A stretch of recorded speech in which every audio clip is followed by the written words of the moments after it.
writing. Oh, really? Me too. So what are you working on? Kind of a revenge story about werewolves. I just wrote a book called Venus. You wrote Venus. You're a best-selling author. Huh. I'm bored. Let's tell each other scary stories. I'm going to get you. Run, Jason! Fred, what are you doing with that poker? Is this part of the story?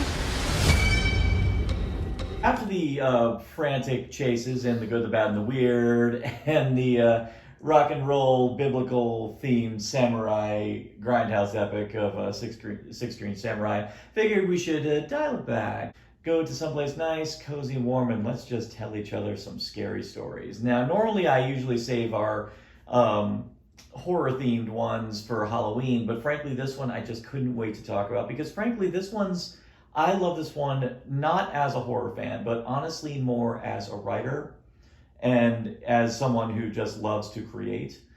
Because I will tell you now, watching this movie, I never felt so creatively charged to want to start writing after watching it. The movie in question is called Scare Me. One is a extremely recent film that actually just came out on Shudder last year, and I jumped on it almost immediately, watched it, and I had a big smile on my face the entire time. As soon as the credits were rolling, I immediately wanted to start work on my first real horror story. That's how this whole movie to me is a celebration of the creative process. Okay. Yeah. The premise of the film is extremely simple. It starts off with a frustrated aspiring writer named Fred, played by the writer-director Josh Ruben. It absconds off to a log cabin in the mountains, in the Catskills. What could possibly go wrong? Yeah, that's the usual thing. That's the usual thing how it starts. But he's there apparently because he wants to just try to write something. But he's blocked, doesn't really know what to do. Well, he ends up making the acquaintance of another writer that just happens to be there, a successful novelist named Fanny. Fanny is played by Aya Cash, who, if you're a fan of the TV show The Boys, she made a huge splash in season 2 with her performance as Stormfront. If you have not watched that season yet, I will not spoil anything, but suffice to say there's a reason she was the best character that season. And in my opinion, she owns this movie as well. She is a fantastic talent that I hope does so much more.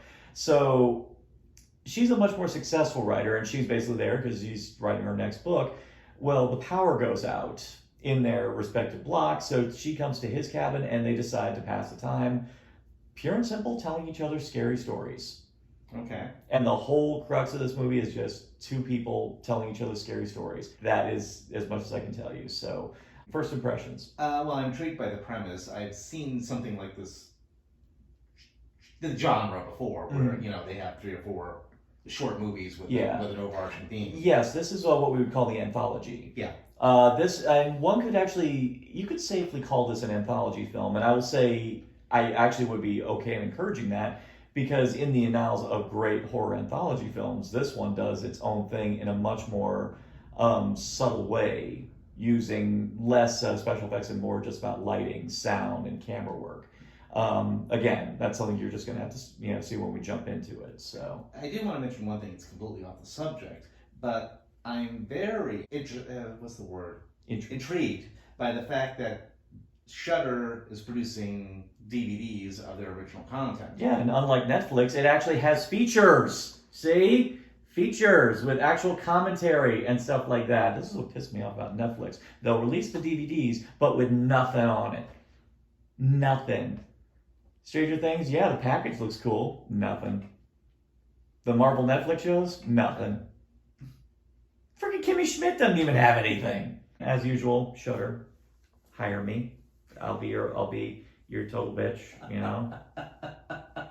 you're wondering where you could see this, that is the best place to go. Go on Shudder, subscribe to it, and it's one of their exclusives. It's one of the ones that they themselves helped to put out. Stop the video here, go find it, get it fired up, and then come back to us on the flip side. This is Scare Me. So he starts lurking up the stairs. He's lumbering up the stairs? Yeah, he starts lumbering up the stairs, like no. Show me that lumber. So you wish you had a notebook on you, didn't you? I thoroughly enjoyed it. I really enjoyed that the whole, this isn't about the white man. I loved her woman-splaining things to him. Honestly, I wouldn't call it in this instance, because the whole point of him is that he is an idiot. He actually doesn't understand. Because the whole point of him... She literally said, well, actually. Because you're the best-selling author doesn't mean you get to school me on story. Actually, yes, it does. Yeah, because the problem is, he assumes that it's easy for her. He assumes that she's some kind of savant who can just, when all she says is like, dude, everyone assumes that these ideas just come to me and I just magically write them on paper.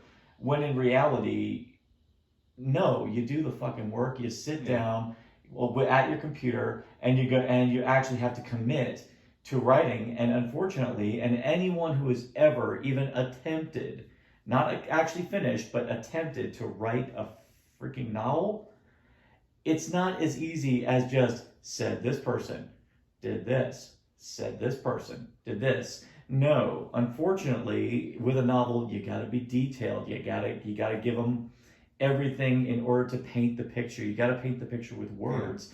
And unfortunately, that requires more than just typing werewolf with guns, kid gets revenge. Yeah, I like that I really felt she was trying to help him, particularly in the first one. Oh, yeah. Okay. Yeah. Tell me something.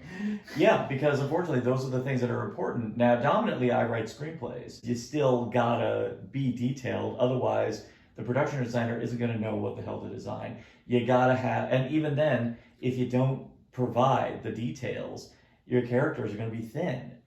And the whole fatal flaw of Fred is that he is so just burned out by the fact that that life is so damn complicated that he wants something to be easy. He wants the one thing that he wants to do to be easy. But unfortunately, that's probably the hardest thing he's ever going to have to do.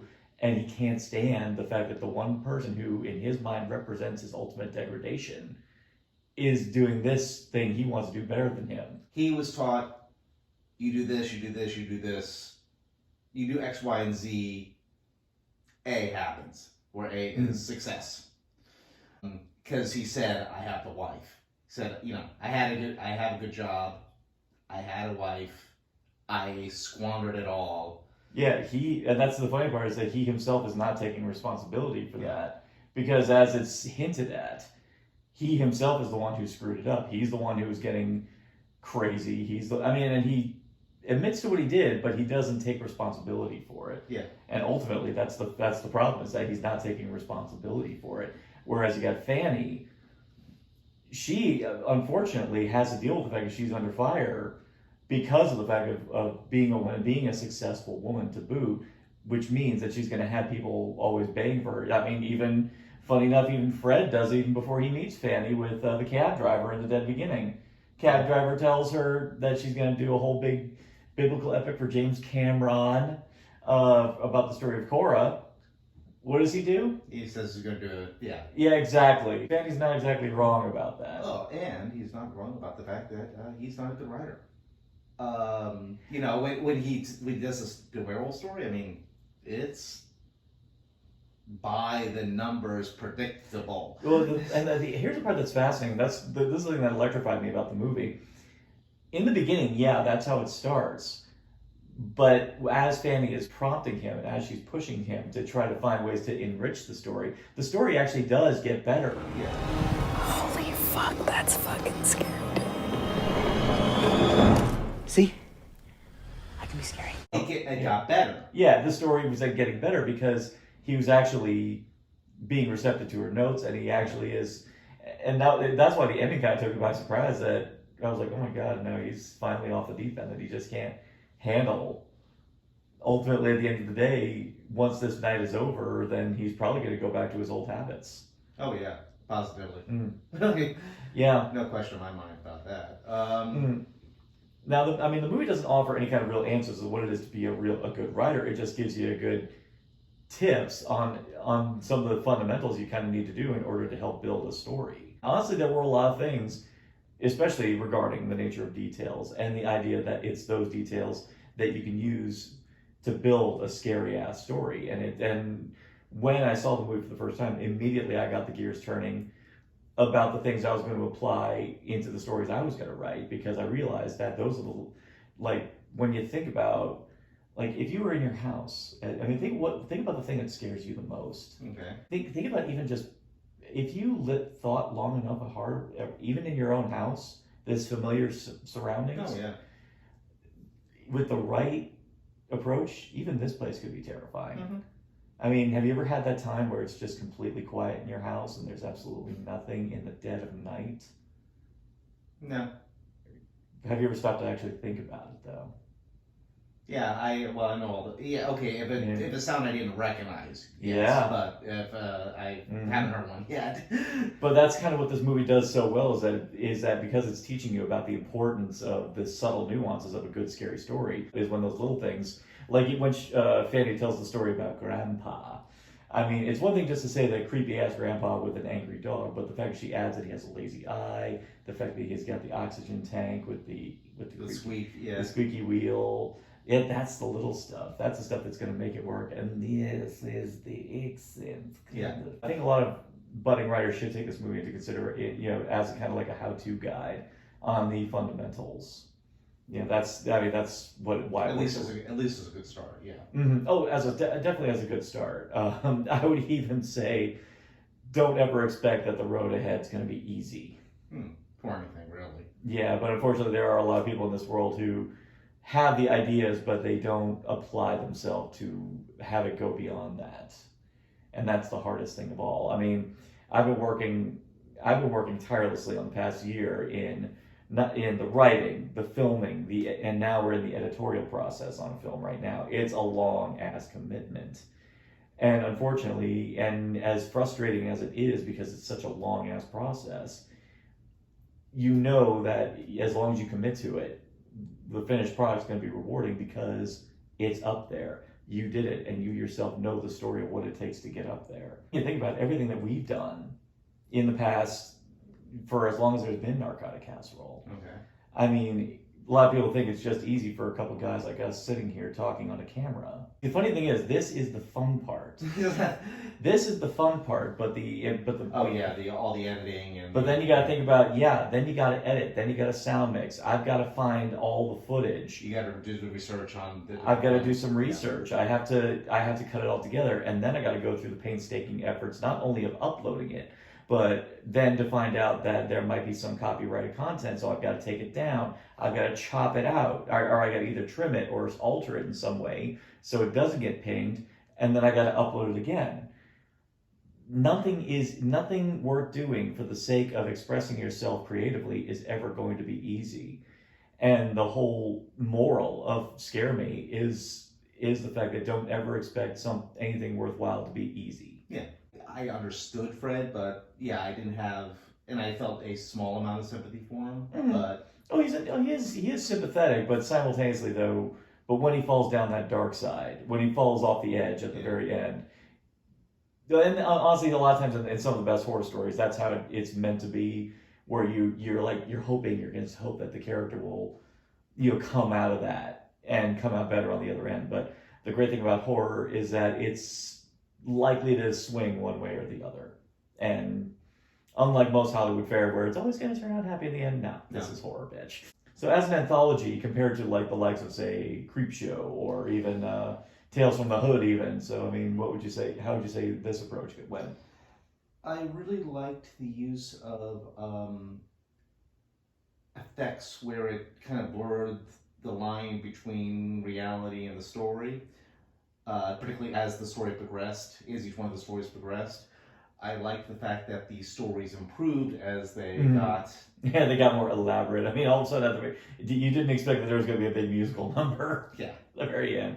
Which, I don't know, that song was kind of a jam. I kind of hope they put that on iTunes somewhere. I wouldn't be surprised if it isn't. Yeah. They're already... Hey, you know what? The last one was interesting. I think he snapped. But oh, he totally did. I mean, he told, especially, I think a lot of it was because the night was ending. Because, like he says in the beginning, he was having a great time. He was actually starting to feel human for a change. But then I think he had to face the reality of the fact that he's going to leave this cabin, that she's going to leave. They're probably not even, if things if she just left, they probably wouldn't have gone for coffee afterwards. Yeah. He would have gone home. He would have had to deal with the fact that his wife's putting a restraining order on him. And he hasn't written anything. Yeah, he didn't write jack shit. And he's going to go back to an advertising job he hates. Yeah. And there's a part of him, I think he's like saying that's why ultimately when he snaps and gets impaled by a fire poker, you get the vibe that he's kind of actually okay with this. Yes. Yeah.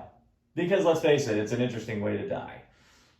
And I gotta say, for me, I didn't expect the story to go that it would get that dark at the very end. I thought it was actually going to be, honestly, because the rest of the movie was so much, had a great fun spirited with a little air of mischief in it. I was expecting the ending to end a little bit more benignly. I did not expect that all of a sudden it was going to end with one of the characters impaled on a fire poker. Any closing thoughts? Liked it, recommend it, definitely watch it. And since I'm now trying to convert you to the ways of Shudder, would you say that this is a nice little taste of what they have to offer for? I certainly hope so. Oh yeah. I mean, if this is typical of their work, it's excellent. Okay, so this is my my latest bit of Shudder. Hire me for your PR team. In the meantime, scare me. I think you're gonna have better luck with Vinegar Syndrome if 16 Samurai sells. Oh god, yes. Oh god, yes. So anyway, it was already on here before we started, but I think this is more important for you. So it would be now. It's already on my menu, but is it on your menu? Yeah, I would definitely recommend it to other people. Okay then. Then in that case, it's on the menu. You one about dead babies. Like an army of them? You know, they got like little baby hands. They just like, we don't want bottles, we want blood, you know? Hi. I'm not shot. Huh? No, you're not. Okay. No, you're good. Not even close. No.